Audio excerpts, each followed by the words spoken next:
Price Lord. கர்த்தருடைய நாமம் மகிமைப்படுவதாக. இன்று நாம் வாசிக்கும்படியாக தெரிந்து கொள்ளப்பட்ட சங்கீதத்தின் பகுதி 103ஆம் சங்கீதம், தாவீதின் சங்கீதம் சொல்லி பார்க்கிறோம். இங்கே பார்க்கிறோம், சங்கீதக்காரன் தாவீது இங்கே ஒரு நன்றி நிறைந்த ஒரு உள்ளத்தோடு ஆண்டவரை துதிக்கணும், அவர் நம்ம வாழ்க்கையில் பாராட்டின கிருபைகளை நினைவு கூறணும் அப்படின்னு சொல்லி இங்கே அவர் பதிவிட்டிருக்கிறதை குறித்து நம்ம பார்க்குறோம். முதலாவது வார்த்தை அந்த 1ஆவது வசனமும் 2ஆவது வசனமும் படிக்கும்போதே அநேக நேரங்களில் அந்த வார்த்தை என்ன செய்யணும், நம்ம சொல்லியிருப்போம், நம்ம அந்த வார்த்தையை நம்ம தியானிச்சிருப்போம். ஒரு வேளை ஜெபம் முடிஞ்சோடனையும் ஒரு வேளை மீட்டிங் முடியுது அப்படின்னால என்னது, ஒரு கடைசி ஒரு முடிவுக்கு வரோம் அப்படின்னா என்ன வந்துடும், என் ஆத்துமாவே அப்படின்னு சொல்லிட்டா ஓகே முடிஞ்சிருச்சுப்பா அப்படின்னு சொல்லி என்ன செய்வோம், ஒரு முடிவுக்கு நேரம் நம்ம கடந்து வந்துடும். ஆனால் அந்த வார்த்தையை நம்ம வாசிக்கும் பொழுதெல்லாம் என் ஆத்துமாவே கர்த்தரை ஸ்தோத்திரி ஒரு முடிவுக்கு வந்துட்டோம் அப்படின்னு நம்ம நினைக்கிறோம். ஆனால் உண்மையிலேயே ஒருவேளை ஒரு மீட்டிங்காக இருக்கலாம், நம்முடைய வாழ்க்கையாக இருக்கலாம், அல்லது இந்த வருஷத்துடைய கடைசி வாரத்தில் 52வது வாரத்தில் இன்றைக்கி வந்து நம்ம நிற்கிறோம். இந்த வாரமாக இருக்கலாம், கடைசி நாளாக இருக்கலாம். ஆனால் கடைசி நேரத்தில் சொல்லப்படுகிற வார்த்தை என்னது, என் ஆத்துமாவே நீ கர்த்தரை ஸ்தோத்திரிப்பா. சங்கீதக்காரன் தாவீது அவர் எவ்வளோ அழகாக சொல்கிறாரு பாருங்க. நீ சும்மா இருக்காத, நீ ஆண்டவர் என்ன செய்ய துதிச்சுக்கிட்டே இரு. உள்ளக்கிற ஆத்துமாட சொல்கிறாரு, சும்மா இருக்காத, அவர் செய்த நன்மையில் என்ன செய் நினச்சிக்கிட்டே இரு, அவர் செய்த உதவிகளை நினச்சிக்கிட்டே இரு. நீ என்ன செய்கிறாரு, அவர் சொல்லிக்கொண்டே இருக்கிறத குறித்து நம்ம பார்க்குறோம். இந்த சங்கீதங்களை ஒரு 3 பகுதியாக நம்ம பிரிக்கலாம். அதை 1வது வசனத்திலிருந்து 5வது வசனம் வரைக்கும் ஒரு பகுதியாகவும், 6வது வசனத்திலிருந்து 18வது வசனம் வரைக்கும் ஒரு பகுதியாகவும், 19வது வசனத்திலிருந்து 22வது வசனம் வரைக்கும் 3 பகுதியில் பிரிக்கலாம். இந்த முதல் பகுதியில் அவர் சொல்ல வருகிற ஒரு காரியம் என்னென்னா, தேவன் நமக்கு செய்த நன்மைகளை என்ன செஞ்சிடாத, மறந்துடாத, உள்ளத்தின் ஆழத்திலிருந்து அவருக்கு நன்றி செலுத்தி என்ன செய், நீ அவரை துதித்து கொண்டே இரு அப்படிங்கிறத இந்த 3 பகுதிகளையுமே அது சொல்லப்படுகிறத குறித்து நம்ம பார்க்குறோம். நம்ம இப்போ முதலாவது பகுதியில் பார்க்கும் பொழுது, என் ஆத்துமாவே கர்த்தரை ஸ்தோத்திரி, என் முழு உள்ளமையோட பரிசுத்த நாமத்தை ஸ்தோத்திரி, இப்படி நம்ம சொல்லிக்கிட்டே வரோம். நம்ம இன்றைக்கி வருஷத்துடைய கடைசி நம்ம வந்திருக்கிறோம். நீ அடுத்த வாரம் போயிட்டோம்னா அடுத்து புது வருஷத்துக்குள்ள நம்ம கடந்து போகிறோம். நம்ம இந்த வருஷத்துடைய கடைசியில் வந்திருக்கிற நாம ஆண்டவரை நம்ம கொஞ்சம் என்ன செய்யணும், நினச்சி பார்க்கணும். 2வது நம்ம வந்த பாதையில் செய்யணும், திரும்பி பார்க்கணும். எவ்வளோ ஒரு மோசமான ஒரு சூழ்நிலையில் கடந்து வந்திருப்போம், எத்தனை விபத்துகள், எத்தனை ஆபத்துகள், எவ்வளோ வியாதிகள், மரண போராட்டங்கள், இக்கட்டான சூழ்நிலைகள், இதெல்லாம் நம்ம நினச்சி கொஞ்சம் யோசித்து பார்க்கும் பொழுது கர்த்தர் நம்ம வாழ்க்கையில் பாராட்டின கிருபையில் நம்ம சும்மா நினச்சிட்டு உட்காரவே முடியாது. நம்ம உள்ளே என்ன செய்யும், தன்னால் அது துதிக்க ஆரம்பிச்சிடும், ஆண்டவருக்கு நன்றி செலுத்த ஆரம்பிப்போம். கடந்த 2 மாதங்களுக்கு முன்பதாக என் வாழ்க்கையில் இருந்த ஒரு சின்ன இன்சிடெண்ட் தான் அது. அந்த இன்சிடெண்ட்டை நினைக்கும் பொழுதெல்லாம் ஆண்டவருக்கு நன்றி சொல்லாமல் என்னால் இருக்கவே முடியலை. ஏன்னா சூழ்நிலை அப்படி இருந்தது. ஆனால் கர்த்தர் பாருங்கள், எல்லாவற்றிலிருந்து விடுவித்து பாதுகாத்து விடுதலையும் கொடுத்து கர்த்தர் எதிலையும் தீங்களையும் அணுக விடாதபடிக்கு வசனம் சொல்வார், தம்முடைய தூதலை கொண்டு செய்வார், கைகளை ஏந்தி தாங்கி நடத்துவார். உண்மையிலேயே ஆண்டவர் செஞ்சுருக்கிறாரு. என் வாழ்க்கையில் அவர் தாங்கி ஏந்தி சுமந்து என்னை நடத்தி வந்திருக்கிறார். அப்படி தான் உங்களுடைய வாழ்க்கையிலையும் நம்முடைய வாழ்க்கையில் ஒவ்வொரு சூழ்நிலையும் என்ன செஞ்சுருக்கிற ஆண்டவர் ஏந்தி தாங்கி நடத்தி வந்திருக்கிறாரு. அதான் என் ஆத்துமாவே கர்த்தரை ஸ்தோத்திரி, என் முழு உள்ளமே அவருடைய பரிசுத்த நாமத்தை ஸ்தோத்திரி, என் ஆத்துமாவே கர்த்தரை ஸ்தோத்திரி. கர்த்தர் செய்த சகல உதவிகளையும் என்ன செய்யக்கூடாது, ஒரு நாளும் நம்ம மறந்து போயிடவே கூடாது. ஒவ்வொன்றையும் நம்ம என்ன செய்யணும், இந்த கடைசி நாட்களில் வந்திருக்கிற நம்ம தேவ சமூகத்தில் நினைப்பூட்டி ஆண்டவருக்கு நன்றி செலுத்த நம்ம கடமைப்பட்டவர்களாக இருக்கிறோம். தேவன் நம்ம மேலே பாராட்டின கிருபை இது பெரியது. ஒருவேளை எல்லோரும் சொல்லலாம், எனக்கு என்ன கிருபை பாராட்டினார், எல்லாமே நான் பிரச்சனைகளை தாண்டி தான் வந்தேன், சூழ்நிலை தாண்டி தான் வந்தேன், என் வாழ்க்கையில் என்ன செய்ய எல்லாம் கடந்து வந்துட்டு இருக்கிறேன் அப்படின்னு நினைக்கலாம். நீங்கள் கர்த்தர் உங்களை ஜீவ சுகத்தோடு வச்சுருக்கிறாரு, பலத்தோடு வச்சுருக்கிறாரு, ஜீவனோடு வச்சுருக்கிறாரு. அதுவே பெரிய கிருபை தான். அந்த ஜீவன் இல்லைன்னா இன்றைக்கி நினச்ச முடியாது, நம்ம இந்த உலகத்தில் இருக்கவே முடியாது. அந்த நன்மையை நம்ம ஆண்டவர்கிட்ட சொல்லவும் முடியாது. 3வது வசனம் பாருங்கள், அவர் உன் அக்கிரமங்களை எல்லாம் மன்னித்து உன் நோய்களை எல்லாம் குணமாக்கி அப்படின்னு சொல்லி பார்க்குறோம். ஒரு நிமிஷம் யோசிச்சு பாருங்களேன், நம்ம வாழ்க்கையில் நம்ம பிசகி கூட சில நேரங்களில் மாற்றி பேசியிருக்கலாம், பொய் பேசியிருக்கலாம், நம்ம ஒருவேளை கோபம் கொண்டிருக்கலாம், பொறாமப்பட்டிருக்கலாம், நம்ம எங்கேயுமே இல்லைன்னு நம்ம சொல்ல முடியாது. ஆனால் அந்த அக்கிரமங்களெல்லாம் கர்த்தர் நம்ம என்ன சொன்னோம், சிந்தையில் ஆண்டவர் கொண்டு வர வேண்டிய இடத்துல தேவையில்லாத சிந்தை, தேவையில்லாத கலையில் கொண்டு வந்து நம்ம வச்சுருந்தோம் பாருங்கள்.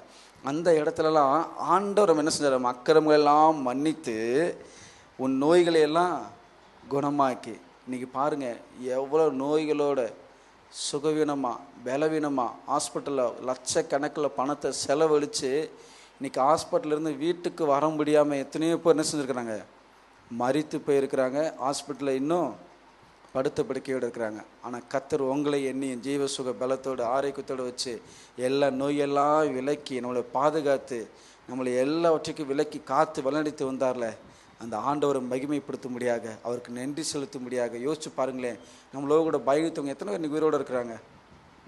இல்லை, எல்லாம் மரித்து போயிட்டாங்க.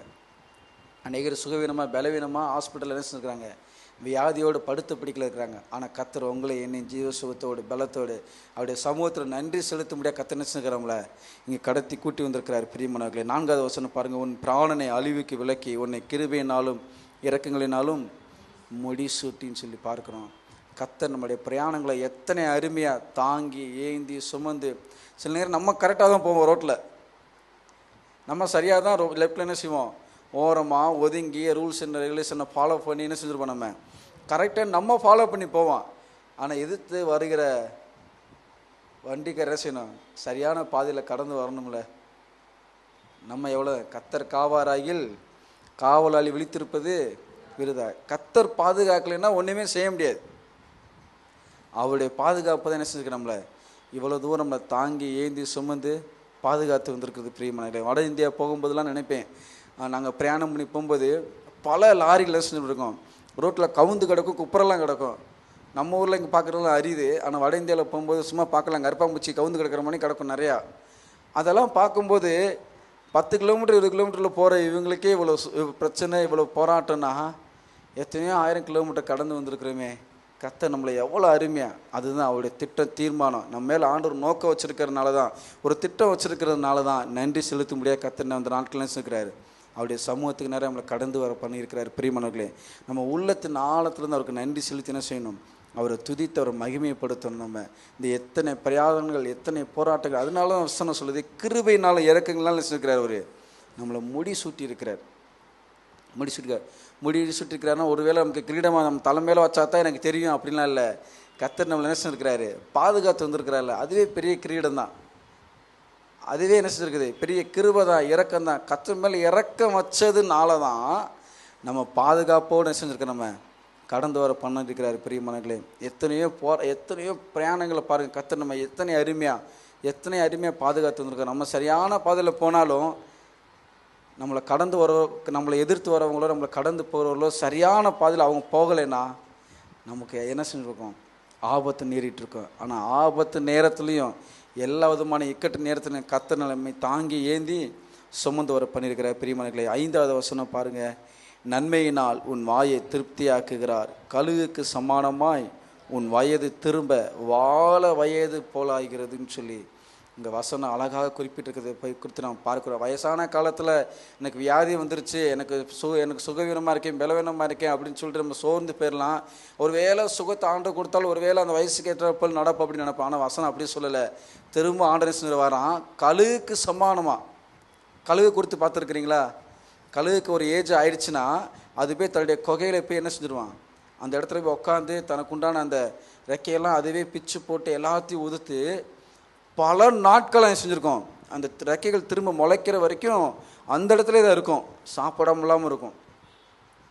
அதே போல் தான் நம்மளுடைய வாழ்க்கையில் அதுக்கு எப்படி திரும்ப ஆண்டவர் அந்த வயதை திரும்ப எப்படியும் இந்த ஜீவனை கூட்டி கொடுக்குறாரோ அதே போல் கர்த்தர் நமக்கும் இந்த 2025 வருஷத்தில் கர்த்தர் மறுபடியுமாக நமக்கு ஒரு வருஷத்தை நினைச்சிருக்கிறாரு, கூட்டி கொடுக்க முடியாது. அவருடைய திட்டத்தை நிறைவேற்ற முடியாது, அவருடைய நோக்கத்தை நிறைவேற்ற முடியாது, அவருடைய தரிசனத்தை நம்ம மேலே வைத்திருக்கிற தரிசனத்தை கர்த்தர் நிறைவேற்ற முடியாகத்தான் கர்த்தர் உங்களை எண்ணி ஜீவ சுக பலத்தோடு கர்த்தர் இந்த நாட்களில் நம்மளை இந்த இடத்துல கூட்டி வர பண்ணியிருக்கிற பிரியமானவர்களே. அதுதான் வசனம் சொல்கிறது, கழுகுக்கு சமான வயதை கர்த்தர் நமக்கு என்ன செஞ்சுக்கிறார், திரும்பவும் வாழ வயது போல் அவர் கொடுத்துருக்கிறார். இந்த வாழ வயது கொடுத்துருக்கிறதுக்கு காரணம், இன்னும் அவருக்கு நன்றி செலுத்தணும், அவரை மகிமைப்படுத்தணும், அவரை துதிக்கணும், அவரை ஆராதிக்கணும், அவரை மேன்மைப்படுத்தணும்னு சொல்லி தான் ஆண்டவர் இருக்கிற நம்மளை மறுபடியும் அவருடைய தேவ சமூகத்தில் நம்மளை கூட்டி வந்திருக்கிறார். பிரியமானவர்களே, இதுதான் சங்கீதக்காரன் தாவீது வசனத்தில் அழகாக அதை குறிப்பிட்டு சொல்கிறார், என் ஆத்துமாவே கர்த்தரே ஸ்தோத்திரின்னு சொல்லி. நம்முடைய உள்ள எப்பொழுதுமே என்ன செய்யணும்? அவரை ஸ்தோத்தரித்து, அவருக்கு நன்றி செலுத்தி, அவரை துதித்து என்ன செய்யணும்? எப்பொழுதுமே தேவ சமூகத்தில் நம்ம கடந்து வரணும். பிரியமானவர்களே, இந்த நாட்கள் வந்திருக்கிற நம்மளும் தேவ சமூகத்தில் அப்படி தான் கடந்து வந்திருப்போம். ஒரு தீர்மானம் எடுத்து வந்திருப்போம், ஒருவேளை ஒரு திட்டம் போட்டு வந்திருப்போம். நம்ம ஆண்டவருக்கு நன்றி செலுத்த போகிற ஒரு காலத்துக்குள்ளாய் கடந்து வந்திருக்கிறோம். ஆண்டவர் துதிக்க போகிறேன், மகிமைப்படுத்த போகிறேன்னு சொல்லி கர்த்தர் நமக்கு பாராட்டின எல்லா கிருபைகளையும் நினைத்து இன்றைக்கி நம்ம அவருக்கு நன்றி செலுத்தி, இந்த வருஷத்தை கடக்கிறதுக்கு முன்பதாக நன்றி செலுத்தி புது வருஷத்துக்குள்ளே போகும்போது தேவ பலத்தோடு புதிய கிருபையினால் புதிய வல்லமையோடு கடந்து செல்வோம். கர்த்தர் பெரிய காரியங்களை செய்வார். எல்லாம் இருக்கிற எங்களை கண்களை மூடி நாம் செபிப்போம். பரிசுத்தமுள்ள பிதாவே, மன்றியோடு துதிக்கிற ஆண்டவரே, ஸ்தோத்திரிக்கிறோமப்பா. இந்த ஆசீர்வதிக்கப்பட்ட நல்ல வேலைக்காய் நமக்கு நன்றி செலுத்துகிறோம். ஆண்டவரே, வேதத்தை ஆராய்ந்து பாருங்கள், அவங்களால் உங்களுக்கு நித்திய ஜீவன் உண்டு என்று சொன்ன வேத வசனத்தின்படியாக இந்த நாட்கள் ஆண்டவர் சங்கீதம் 103 தியானித்திருக்கிறோம். கர்த்தர் அந்த வசனத்துக்கு ஏற்றாறு போல எங்களுடைய வாழ்க்கையை உங்களுடைய கரத்தில் அர்ப்பணித்து ஒப்பு கொடுத்து நாங்கள் செபிக்கிறோம். ஆண்டவரே, நீர் பாராட்டின கிருபைகளை இரக்கங்களை நினைத்து நாங்கள் உள்ளத்தின் ஆழத்திலிருந்து நாங்கள் நன்றி செலுத்துகிறோமப்பா. இந்த வருஷம் முழுவதும் நீர் எங்களை தாங்கி ஏந்து சுமந்து வந்தீங்க. அந்த மகாபுரிய இரக்கத்திற்காக எமக்கு நன்றி செலுத்துகிற ராஜா. ஆண்டவரே, எமக்கு ஸ்தோத்திரம். மகிமுள்ள கருத்துக்கள் ஒவ்வொருத்தரையும் தாழ்த்தி அர்ப்பணிக்கிறோம். இயேசு கிறிஸ்துவின் நாமத்தில் வேண்டிக் கொள்கிறோம். ஜீவன் நல்ல தகப்பனே, ஆமென்.